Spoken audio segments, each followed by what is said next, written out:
आज कहानी एक ऐसे लेजेंड की है जिनकी विरासत सिर्फ जीतों से नहीं बल्कि उनके किरदार से बनी है।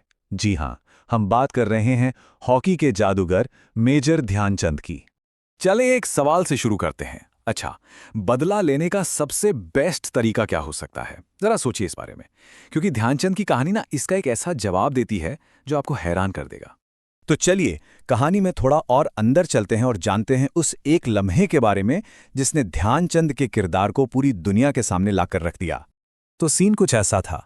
माहौल में टेंशन थी, गर्मा गर्मी थी, और ध्यानचंद वो तो मैदान पर छाए हुए थे। मतलब विरोधी टीम पर प्रेशर बढ़ता ही जा रहा था। हाँ, तो साल था 1933।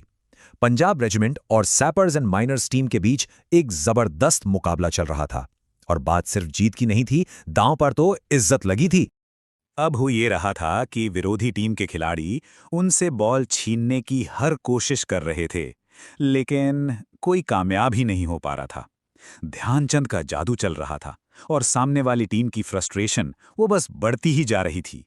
और बस इसी फ्रस्ट्रेशन में जब खेल के नियमों से ध्यानचंद को हराना नामुमकिन सा लगने लगा, तो एक खिलाड़ी का गुस्सा, आप कह सकते हैं, काबू से बाहर हो गया। और गुस्से में उस खिलाड़ी ने अपनी हॉकी स्टिक उठाई और सीधे ध्यानचंद के सिर पर मार दी। चोट काफी गंभीर थी। उन्हें थोड़ी देर के लिए मैदान से बाहर भी जाना पड़ा। लेकिन अब यहां से कहानी में एक ऐसा ट्विस्ट आता है जिसके बारे में किसी ने सोचा भी नहीं होगा। इसके बाद ध्यानचंद ने जो किया ना, वो इतिहास बन गया। तो थोड़ी देर बाद सिर पर पट्टी बंधी हुई ध्यानचंद वापस मैदान पर आए। और पता है उन्होंने क्या किया? वो सीधे उस खिलाड़ी के पास गए, उसकी पीठ पर हाथ रखा और बिल्कुल शांत लेकिन पक्की आवाज में कहा, चिंता मत करो, मैं इसका बदला जरूर लूंगा। कहते हैं कि ये सुनकर वो खिलाड़ी तो डर से कांप गया। और फिर शुरू हुआ ध्यानचंद का बदला। एक, दो, नहीं, एक के बाद एक, लगातार 6 गोल। कोई लड़ाई झगड़ा नहीं, कोई बहस नहीं। उनका जवाब था उनका खेल। मैच खत्म हुआ। ध्यानचंद फिर उसी खिलाड़ी के पास गए, उसकी पीठ थपथपाई और मुस्कुराकर बोले, दोस्त, खेल में इतना गुस्सा अच्छा नहीं होता। मैंने तो अपना बदला ले लिया। अगर तुम मुझे स्टिक नहीं मारते तो शायद मैं तुम्हें सिर्फ 2 गोल से ही हराता। सोचिए, ये था उनका बदला। हिंसा नहीं, बल्कि एक शानदार जीत। इसी को तो कहते हैं सच्ची खेल भावना। तो ये घटना तो उनके महान कैरेक्टर की एक झलक भर थी, लेकिन उनकी जिंदगी का फलसफा, उनकी फिलॉसफी इससे कहीं ज्यादा गहरी थी। लोग अक्सर उनसे उनकी कामयाबी का राज पूछते थे, तो उनका जवाब पता है, हमेशा बहुत सिंपल होता था। वो कहते थे, देखो, मेरे पास कोई सीक्रेट गुरु मंत्र नहीं है। सफलता के बस 3 ही बड़े मंत्र हैं: लगन, साधना और खेल भावना। और ये फिलॉसफी सिर्फ कहने के लिए नहीं थी, ये उनके खेल में, उनकी लीडरशिप में साफ साफ दिखती थी। उनके लिए टीम हमेशा खुद से पहले थी। वो खुद कहते थे कि मेरी कोशिश हमेशा ये रहती थी कि मैं बॉल को गोल के पास ले जाकर अपने किसी टीममेट को दे दूं ताकि गोल करने का क्रेडिट उसे मिले। मतलब उन्हें अपने पर्सनल स्कोर की चिंता ही नहीं थी, बस टीम जीतनी चाहिए। उनके लिए ना कोई भी मैच सिर्फ एक खेल नहीं होता था। वो हमेशा याद रखते थे कि मैदान पर जो हार या जीत होगी वो उनकी अकेले की नहीं बल्कि पूरे देश की है। और यही सब चीजें मिलकर हमें बताती हैं कि वो सिर्फ एक महान खिलाड़ी ही नहीं थे, बल्कि एक महान इंसान भी क्यों थे।